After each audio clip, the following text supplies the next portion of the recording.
بسم الله الرحمن الرحيم. Assalamualaikum warahmatullahi wabarakatuh. Innal hamdalillah nahmaduhu wa nasta'inuhu wa nastaghfiruhu wa natubu ilayh wa na'udzu bihi min shururi anfusina wa min sayyiati a'malina. May yahdihillahu fala mudilla lahu wa may yudlil fala hadiya lahu. Asyhadu an la ilaha illallah wahdahu la syarika lah wa asyhadu anna Muhammadan abduhu wa rasuluhu la nabiyya ba'dah. Amma ba'd. Bapak-bapak, ibu-ibu, saudara-saudara yang dirahmati Allah, pertama-tama marilah kita panjatkan rasa puji syukur kita kehadirat Allah Subhanahu wa taala atas nikmat yang Allah berikan sehingga kita dalam keadaan sehat walafiat, kemudian dapat melaksanakan kewajiban kita melaksanakan salat maghrib. Kita laksanakan dengan berjamaah. Ini merupakan nikmat yang Allah berikan. Ketika kita bersyukur kepada Allah, maka Allah Subhanahu wa taala akan menambah nikmat dalam kehidupan kita. Kemudian salawat dan salam marilah kita sampaikan kepada suri tauladan kita Nabi Agung Muhammad sallallahu alaihi wasallam, kepada para sahabat, keluarga dan pengikutnya yang senantiasa meneladani beliau dalam kehidupan sehari-hari. Hadirin yang dirahmati Allah, pada kesempatan malam hari ini tema kita tentang 5 pesan sahabat Nabi sallallahu alaihi wasallam. Dan hadis yang kita angkat ini merupakan pernyataan dari salah seorang sahabat, yaitu Abu Darda, kepada sahabat Salman Al-Farisi. Kemudian di dalamnya ada diangkat 2 sabda Rasulullah sallallahu alaihi wasallam. Baik, kita baca hadisnya terlebih dahulu. Bismillahirrahmanirrahim. An Ma'marin an sahibin lahu anna Abu Darda'i radhiyallahu anhu kataba ila Salman radhiyallahu anhu, ayya akhi igtanim sihhataka wa faraghaka qabla an yanzila bika minal bala'i ma la yastati'ul 'ibadu raddahu waghtanim da'watal mubtala wa ya akhi liyakunil masjidu baitaka fa inni sami'tu Rasulullah sallallahu alaihi wasallam yaqul innal masjida baitu kulli taqiyyin wa qad dhaminallahu liman kanatil masajidu buyutahum birrauhi warrahmati wal jawazi 'alas sirati ila ridwanillah. Wa ya akhi irhamil yatima wa adnihi minka wamsah bi ra'sihi wa at'imhu min ta'amika fa inni sami'tu Rasulullah sallallahu alaihi wasallam wa atahu rajulun yashku qaswata qalbi faqala lahu Rasulullah sallallahu alaihi wasallam atuhibbu ayyalina qalbuk qala na'am qala fa adnil yatima ilaika wamsah bi ra'sihi wa at'imhu min ta'amika fa inna dhalika yulayyinu qalbak wa taqdiru ala hajatik. Artinya, riwayat ini atau hadis ini diriwayatkan dari Ma'mar, salah seorang tabi'in, dari sahabatnya bahwasanya Abu Darda ini sahabat Al-Ansari. Beliau adalah orang Madinah. Abu Darda radhiyallahu anhu menulis surat kepada Salman Al-Farisi. Ini juga salah seorang sahabat. Apa yang ditulis? Wahai saudaraku, manfaatkan kesehatanmu dan waktu luangmu sebelum datang kepadamu musibah yang tidak dapat ditolak oleh semua manusia. Manfaatkan doa orang yang sedang diuji. Wahai saudaraku, jadikanlah masjid sebagai rumahmu. Sungguh aku mendengar Rasulullah sallallahu alaihi wasallam bersabda, sesungguhnya masjid adalah rumah setiap orang yang bertakwa. Allah menjamin bagi orang yang menjadikan masjid-masjid sebagai rumah mereka dengan mendapatkan ketenangan, kasih sayang, dan dapat melewati sirat menuju ridha Allah Subhanahu wa taala. Wahai saudaraku, berikan kasih sayang kepada anak yatim, dekatkan ia darimu, usaplah kepalanya dan berikan makan dari makananmu. Sungguh aku mendengar Rasulullah sallallahu alaihi wasallam ketika beliau didatangi seseorang yang mengadu hatinya yang keras. Maka Rasulullah sallallahu alaihi wasallam bertanya, "Apakah kamu ingin melembutkan hatimu?" Ia menjawab, "Ya." Maka beliau bersabda, "Dekatkan anak yatim padamu, usaplah kepalanya, beri makan dari makananmu, maka sungguh itu akan melembutkan hatimu dan memberikan kebutuhanmu." Hadis riwayat As-Sun'ani dalam kitab Al-Musannaf. Bapak Ibu yang dirahmati Allah, di dalam riwayat ini sebenarnya ada dua sabda Rasulullah sallallahu alaihi wasallam yang diangkat oleh sahabat Abu Darda radhiyallahu anhu. Tetapi ada 5 pesan yang disampaikan oleh Abu Darda radhiyallahu anhu kepada sahabatnya Salman Al-Farisi.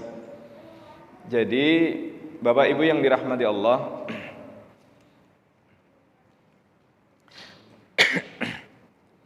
Abu Darda dan Salman Al-Farisi ini adalah dua sahabat Nabi yang kemudian menjadi sahabat dekat. Ini kisahnya ma'ruf dalam sejarah dekatnya dua sahabat ini. Maka tidak heran kemudian di dalam riwayat ini salah satu kepada yang satunya kemudian memberikan nasihat. Nanti insya Allah kita akan sampai pada sebuah hadis tentang hak muslim kepada muslim yang lainnya, yaitu memberi nasihat. Jadi hak muslim kepada muslim lainnya itu memberi nasihat. Wa idzastansahaka fansah. Maka ketika saudaramu meminta nasihat, maka nasihatilah. Nah, di sini Abu Darda memberi pesan kepada Salman Al-Farisi. Yang pertama adalah Ya akhi igtanim sihhataka. Wahai saudaraku, manfaatkan sehatmu. Jadi insya Allah pekan depan kita akan bahas hadis yang cukup populer Bapak Ibu sekalian. Sebenarnya akan saya angkat hari ini, tetapi kemudian saya dapatkan hadis ini. Jadi hadis yang biasa kita dengarkan, ightanim khamsan qabla khamsin. Manfaatkan 5 perkara sebelum datangnya 5 perkara yang baru. Tetapi itu insya Allah akan pekan yang akan datang. Nah, di sini pesannya yaitu manfaatkan waktu sehatmu. Kadang-kadang ketika kita sehat itu lupa. Kita tidak sedikit yang semangat ibadah kalau pas ada masalah. Nanti kaitannya sama yang kedua. Kalau sudah sakit, maka banyak aktivitas tidak bisa kita lakukan. Tetapi keinginan kita itu seringkali muncul. Nanti kalau saya sehat, saya akan seperti ini, seperti ini, seperti ini. Tapi begitu sehat, lupa yang kemudian sering diucapkan ketika sakit. Nah, maka pernah kita angkat di awal-awal pertemuan dulu ni'matani maghbunun fihima katsirun minan nas. Ada dua nikmat yang seringkali manusia tertipu di dalam dua nikmat itu, yaitu as-sihhatu wal faraghu. Kesehatan, sehat, dan waktu luang. Nah, di sini sama. Manfaatkan sehatmu. Maka Bapak Ibu yang dirahmati Allah, ketika kita sehat, manfaatkan untuk beraktivitas, untuk bekerja semaksimal mungkin. Manfaatkan untuk beribadah semaksimal mungkin. Meskipun Rasulullah Shallallahu Alaihi Wasallam juga berpesan, hati-hati ketika kamu sehat, ketika kita semangatnya beraktivitas, semangatnya beribadah, seringkali juga lupa terhadap hak dari badan kita. Sehat, ibadahnya semangat, tapi lupa bahwasanya badan kita ini Allah ciptakan itu kemudian harus seimbang. Malam memang waktunya untuk tidur, tetapi memang tidak dominan untuk tidur, kan begitu. Nah, maka ketika sehat, ketika kita memanfaatkan waktu kita, kadang-kadang kita bekerja sampai lupa karena semangatnya itu kerja sampai malam. Belum selesai pekerjaannya minum kopi. Pas minum kopi nggak ngantuk. Terus ya Pak? Pas minum kopi nggak ngantuk. Habis minum kopi ngantuk. Karena ada yang begitu nggih. Jadi ada yang tidak terpengaruh sama mau minum kopi sekeras apapun ya tetap ngantuk gitu. Katanya obat ngantuk itu khutbah Jumat. Begitu imam naik itu langsung ngantuk. Manfaatkan waktu sehatmu. Maka Bapak Ibu yang dirahmati Allah, Rasulullah Shallallahu Alaihi Wasallam itu mengajarkan, atau Islam kita ini mengajarkan tentang keseimbangan. Sehat kita manfaatkan, tetapi harus seimbang. Maka banyak para ulama kita itu kemudian mengingatkan. Contoh Imam Ghazali, beliau menyampaikan kalau engkau sholat malam ngantuk, istirahat, kemudian kemudian berwudu, kuatkan lagi atau kerjakan lagi sholat. Kalau memang sudah diusahakan 2 kali, 3 kali nggak bisa, berarti memang tubuh kita sedang lelah, maka berhenti. Karena salah satu syarat orang melaksanakan sholat itu kan berakal. Berakal itu sadar. Jangan sampai sholat nggak sadar. Sadarnya hanya pas takbir. Allahu Akbar sadar, habis itu ngantuk, tahu-tahu loh kok sudah salam. Ini sudah berapa rakaat kan gitu. Nah, itu maka kalau sudah kita paksa tidak bisa, berarti memang tubuh kita lelah. Tetapi memang tubuh kita harus dipaksa. Dalam kondisi tertentu, dalam banyak hal memang harus dipaksa. Dengan paksaan itu maka akan menjadi biasa. Nah, itu uniknya kebaikan itu situ. Kebaikan itu harus dipaksa untuk dilakukan, maka menjadi biasa. Berbeda dengan kebalikan dari kebaikan. Perbuatan yang tidak baik itu nggak perlu dipaksa. Kita leren dari kebaikan itu, itu paling gampang itu. Tapi memulai itu berat. Tetapi kalau kemudian kita memulai terus-menerus menjadi biasa, menjadi ringan. Begitu lerennya itu gampang. Mulai lagi berat lagi. Nah, itu merupakan tabiat dari diri manusia yang seperti itu dalam kebaikan maupun keburukan. Maka Bapak Ibu yang dirahmati Allah, bagaimana kita memanfaatkan waktu yang Allah sehat yang Allah berikan kepada kita. Kita selalu diingatkan. Nah, tinggal bagaimana kemudian kita menyeimbangkan itu. Terlalu sedikit tidur juga bahaya, terlalu banyak itu juga sama. Bukan berarti kemudian tidur banyak itu kemudian badan menjadi sehat, enggak. Itu malah kemudian sakit itu.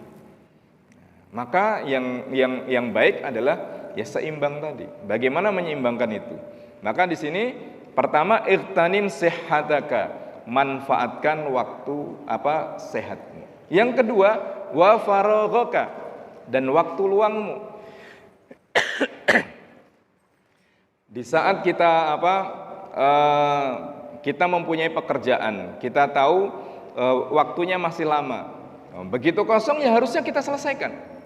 Bukan nunggu mepet. Seringkali kadang-kadang kalau tidak mepet inspirasinya tidak keluar. Kalau nggak mepet itu jadi the power of mepet, kepepet itu Pak. Jadi kita memang manusia itu Allah berikan kekuatan kalau pas kepepet itu. Karena memang kebiasaan kita kepepet, maka seluruh potensi yang kita miliki itu kemudian keluar. Kenapa kemudian tidak kita keluarkan di saat kita tidak kepepet? Kan gitu. Ini sinyal yang sudah disampaikan oleh Rasulullah SAW jauh-jauh hari. Kenapa dua hal ini kemudian ditekankan? Maka kemudian dilanjutkan, qabla ayyanzila bika minal bala ma la yastati'u al-ibad raddahu. Sebelum datangnya kepadamu musibah yang tidak dapat ditolak oleh semua manusia. Ada Bapak Ibu yang dirahmati Allah, musibah, ada bala yang itu dalam waktu tertentu tidak bisa ditolak, tidak bisa diatasi. Mohon maaf, ini yang terjadi beberapa saat yang lalu di Semarang, banjir yang luar biasa. Kemudian sekarang yang terjadi pada saudara-saudara kita di Jawa Barat. Siapa yang menyangka kemudian Allah mengirim musibah seperti itu? Ketika kemudian Allah Subhanahu wa taala mengirim musibah seperti itu, kita dalam keadaan apa? Apakah dalam keadaan dekat dengan Allah, ingat dengan Allah, ataukah kemudian sebaliknya? Maka di sini manfaatkan sehatmu, waktu luangmu untuk dekat dengan Allah. Mohon maaf, dekat dengan Allah tidak hanya dengan ibadah, tapi dengan seluruh aktivitas hidup kita untuk kebaikan. Jadi seluruh aktivitas hidup kita ketika kita jalankan untuk kebaikan, maka itu dalam rangka mengharap ridho dari Allah Subhanahu wa taala. Ketika atau kalau datang musibah yang tidak bisa dihindari, kita tetap dalam keadaan iman dan Islam. Kita dalam keadaan iman dan Islam. Maka kemudian itu diingatkan. Sehat, suatu saat akan datang mohon maaf, pandemi 2 tahun yang lalu. Apakah kemudian masih terjadi pro dan kontra, ini benar atau salah, tetapi nyata ada seperti itu. Bagi yang menjaga kesehatannya mungkin Allah hindarkan, tapi bagi yang kemudian kesehatannya memburuk, nauzubillahi min dzalik, kemudian Allah uji dengan penyakit atau dengan virus itu, seperti itu. Nah, ini mengantisipasi ada kejadian, musibah ataupun apapun namanya yang tidak bisa ditolak. Yang tidak bisa ditolak. Nah, ketika kita dalam keadaan iman dan Islam itu, maka itulah yang dinamakan dengan husnul khotimah. Maka kalau kita melihat apa yang diajarkan oleh Rasulullah SAW, sebelum tidur berdoa, bangun tidur berdoa, kemudian ketika kita melangkah keluar rumah berdoa, diingatkan dengan tawakal. ketika kita masuk rumah kemudian kita bersyukur, dan seterusnya. Ini adalah aktivitas yang diajarkan Nabi agar dalam keadaan apapun hubungan manusia dengan Allah itu tetap terjalin. Masuk kamar mandi, mohon maaf, yang ada orang mengatakan di situ tempat jin, setan dan lain sebagainya, kan berdoa. Karena boleh jadi musibah itu datang ketika seseorang berada di kamar mandi tadi. Masuk kamar mandi berdoa, keluar kamar mandi berdoa. Ini kemudian ada sekelompok orang yang mengatakan, nah, kenapa kemudian agama sampai mengatur masalah manusia secara yang privat itu? Hal-hal yang sebenarnya itu dikatakan sebagai hak manusia, mau ngapain terserah, kenapa agama kemudian harus mengatur hal-hal seperti itu? Kan gitu. Nah, sebenarnya larinya kan ke sana, agar kita jauh dari agama, jauh dari Allah, dan nauzubillah min dzalik.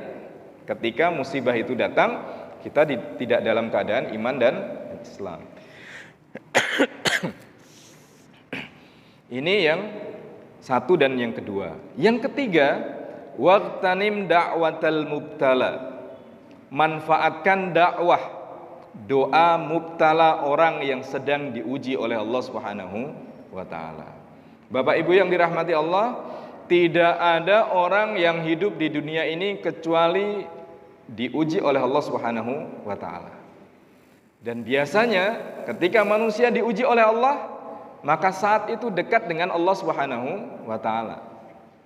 Maka pada saat itulah ketika kita merasa diuji oleh Allah, yang manfaatkan kedekatan kita dengan Allah itu dengan banyak meminta kepada Allah Subhanahu wa taala. Apakah minta untuk diselesaikan urusan kita, ataukah kemudian kita mendoakan saudara-saudara kita? Ini masalah doa kan pernah kita bahas. Ketika Rasulullah SAW menjelaskan bahwasanya Allah kemudian rahmatnya begitu luas. Kemudian tidak ada doa yang tidak diijabah oleh Allah. Allah menjawab doa ya langsung, kemudian ditunda dalam waktu yang agak panjang, ataukah kemudian ditunda di dunia yang Allah berikan nanti di akhirat, atau kemudian doa kita ini sebenarnya kita minta sesuatu tidak Allah berikan, tetapi kemudian Allah memberikan yang lain, kita dihindarkan dari mara bahaya. Pernah kita bahas itu. Artinya tidak ada permintaan kita kepada Allah kecuali diijabah oleh Allah Subhanahu wa taala. Cuma masalahnya memang kita itu mintanya, kalau minta A ya harusnya datangnya A. Problemnya di situ saja. Nah, coba kalau kemudian kita bisa merasakan bahwasanya apa yang kita lakukan sebenarnya diijabah oleh Allah. Apakah kemudian aktivitas kita masih bisa berjalan dengan baik? Mohon maaf Bapak Ibu yang dirahmati Allah, mungkin kita mengingat perjalanan hidup kita, berapa banyak musibah yang kemudian dihindarkan Allah dari kehidupan kita. Nah, panjenengan pernah naik motor, naik sepeda, naik mobil ngantuk? Masih selamat? Itulah nikmat dari Allah. Saya itu pernah naik motor, saya masih sadar di depan SMP 2. Tahu-tahu sudah lewat, sudah sampai Bangkong. Jadi saya lewat lampu merah itu nggak tahu itu, nggak perasaan, loh kok sudah sampai sini. Apakah tadi saya berhenti ataukah kemudian tetap jalan terus? Ya, nggak tahu.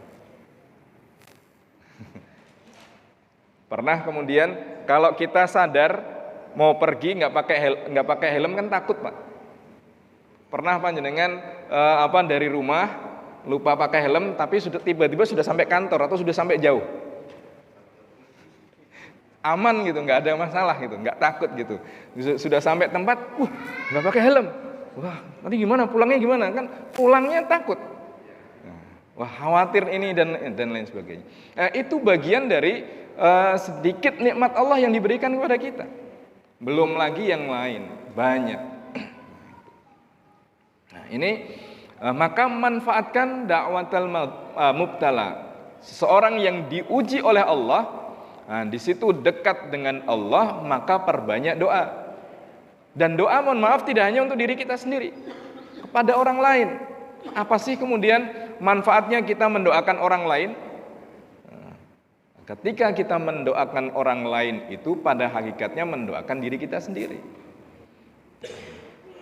Maka dalam sebuah hadis tentang doa itu kan, ketika seseorang mendoakan orang lain, maka malaikat mengatakan walaka mithlu, dan engkau mendapatkan yang sama. Maka hati-hati kita mendoakan orang lain yang buruk, itu bahaya. Doakan orang lain yang baik. Tidak ada ruginya. Sebagaimana Rasulullah Shallallahu Alaihi Wasallam mendoakan penduduk Taif yang sudah melempari sampai kemudian berdarah-darah. Saya hanya ingin keluar dari desa ini, dari tempat ini, orang yang beriman kepada Allah. Dan tidak ada satu desa yang kemudian ya betul desa yang beriman semua, kecuali penduduk Taif. Itu kalau dalam konteks umatnya Nabi Muhammad SAW. Kalau secara umat keseluruhan, nah, itu umatnya Nabi Yunus, yang kemudian semuanya beriman kepada Allah Subhanahu wa Ta'ala. Kan seperti itu. Dan doa kita ini insya Allah akan diijabah oleh Allah. Tapi sekali lagi, bagaimana kemudian kita menunggu doa itu diijabah. Itu yang ketiga. Kemudian yang keempat,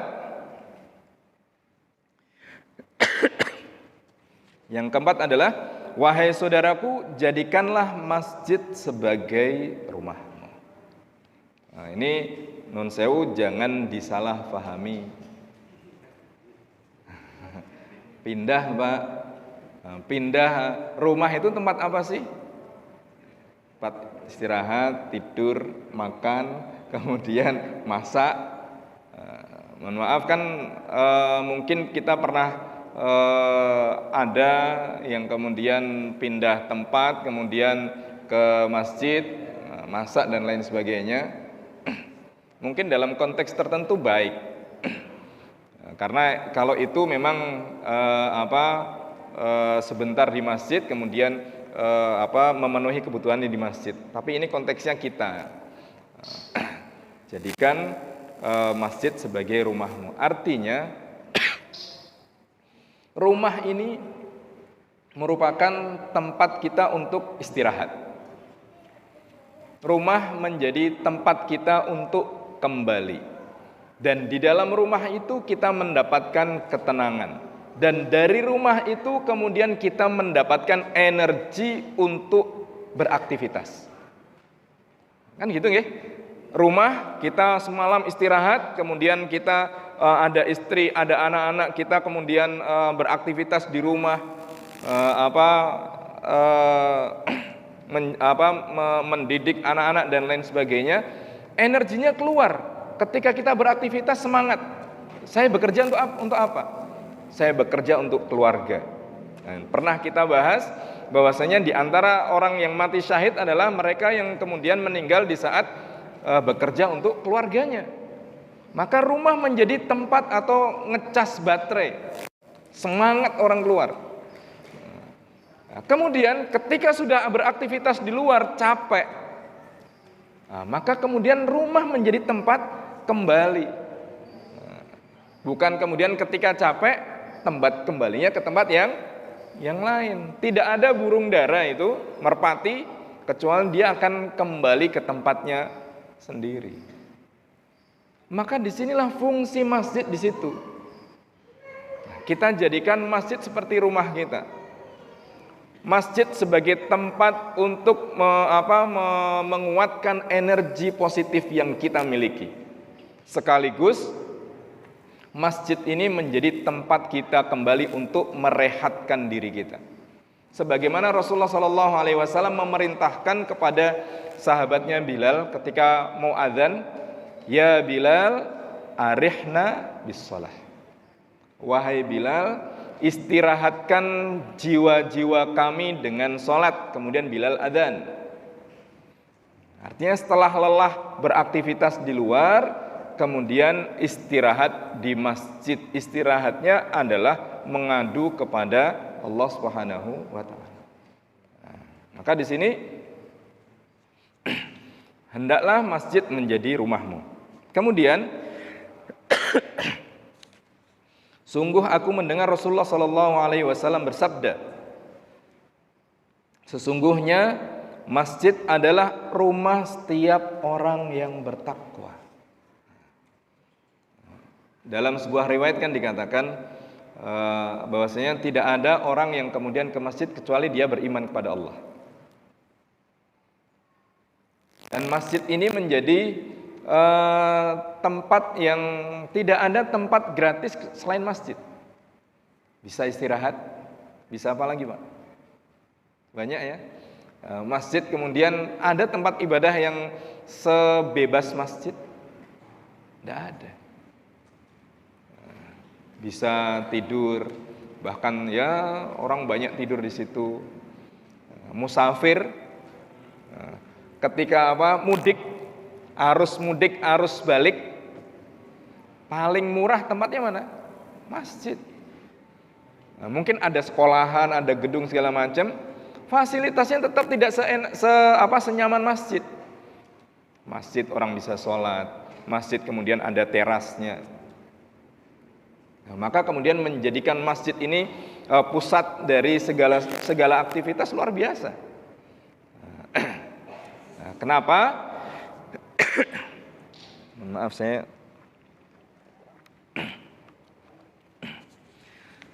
sesungguhnya masjid adalah rumah setiap orang yang bertakwa. Maka kalau pada masa Rasulullah Sallallahu Alaihi Wasallam ada yang masjid yang didirikan atas dasar takwa, ada masjid yang didirikan atas dasar sebaliknya. Karena ada masjid diror. Masjid diror itu masjid didirikan untuk menyaingi masjid yang lain. Itu namanya masjid diror, memecah belah jamaah. Tapi misalnya masjid ini sudah penuh, sebelah sana dibangun lagi agar di sana menjadi tempat sholat, tidak apa-apa. Sudah masjidnya tidak penuh, hanya beda 10 meter didirikan masjid lagi. Tapi kalau memang niatnya baik tidak masalah. Tapi ada memang niatnya tidak baik. Ada salah satu masjid di Semarang, saya tahu itu. Ini ada masjid, kemudian itu letnya bukan meter Pak, letnya tembok Pak. Coba, letnya tembok. Jadi ini menghadap ke kiblat, di depannya ada masjid lagi.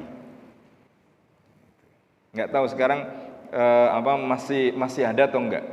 Dulu masih khutbah Jumat di sana, tapi untungnya satunya nggak pakai Jumatan, tapi dipakai untuk sholat 5 waktu.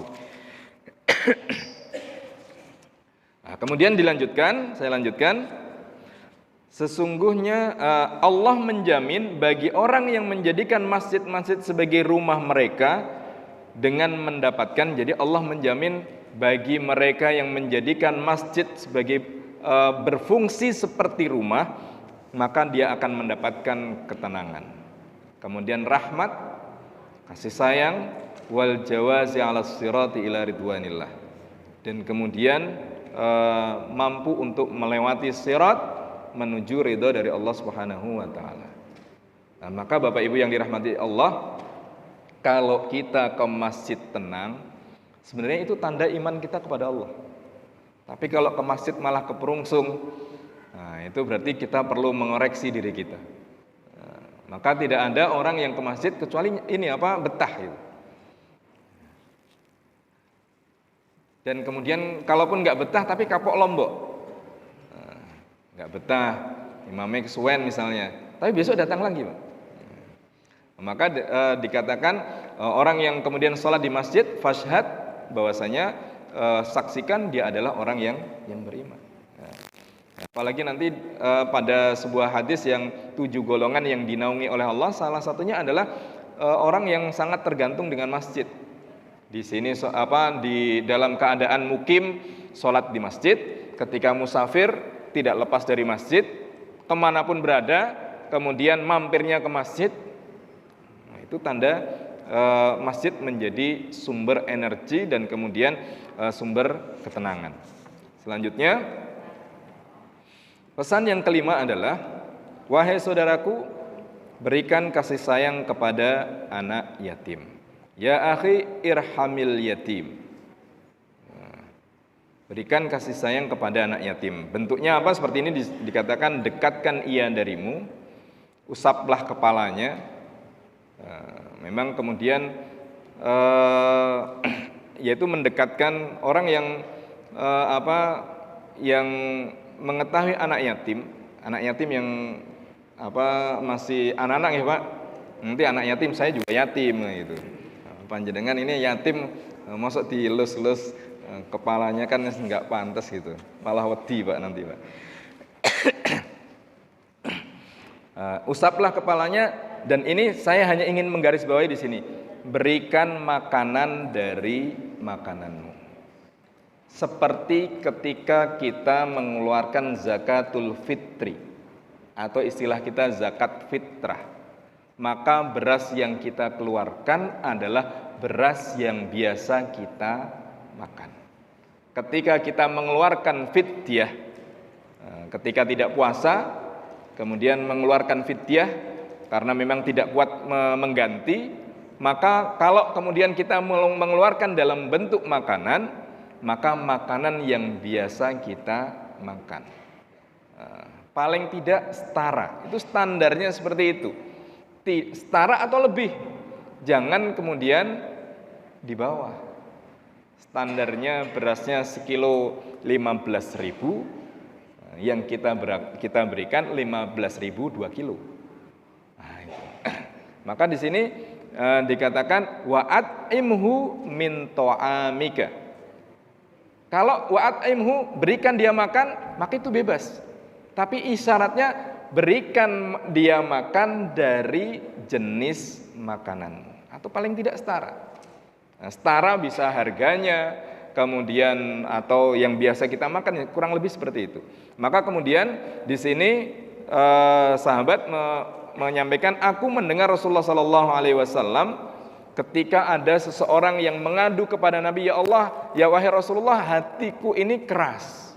Saya sulit, di antara bentuk qaswatal qalbi itu sulit untuk menangis, sulit untuk bergetar hati kita. Terus gimana Rasulullah? Maka kata Nabi, dekati anak yatim. Lihat tingkah pola mereka. Kemudian lihat mereka bisa berbahagia meskipun kehilangan salah satu atau kedua sayap dari kehidupannya, orang tuanya. Nah, itu maka ada kan sebuah kisah seorang yang sudah kaya raya luar biasa, kemudian dia tidak mendapatkan ketenangan. Suatu ketika dia melihat atau diajak ke tempat anak yatim. Nah, kemudian ada anak kecil yang mendatanginya. Dia dipanggil kakek. Nah, begitu dia dipanggil kakek, hatinya sudah langsung, saya seakan-akan merasakan sesuatu yang luar biasa lebih dari harta yang saya miliki. Nah, ini dan perintah ini kan banyak di dalam Quran juga seperti itu.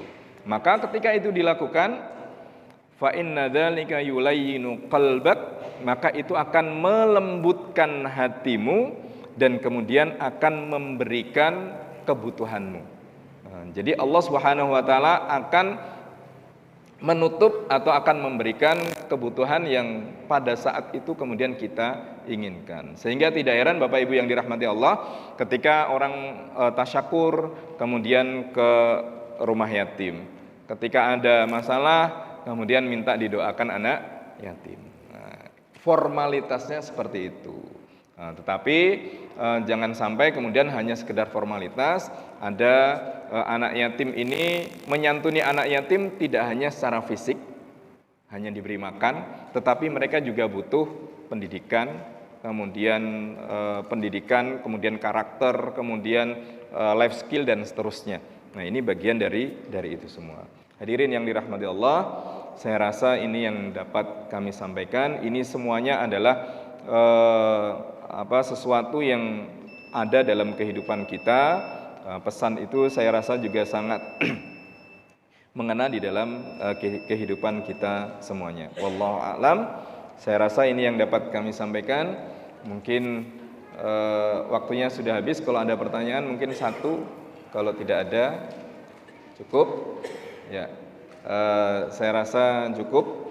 Kurang lebihnya mohon maaf. Assalamualaikum warahmatullahi wabarakatuh.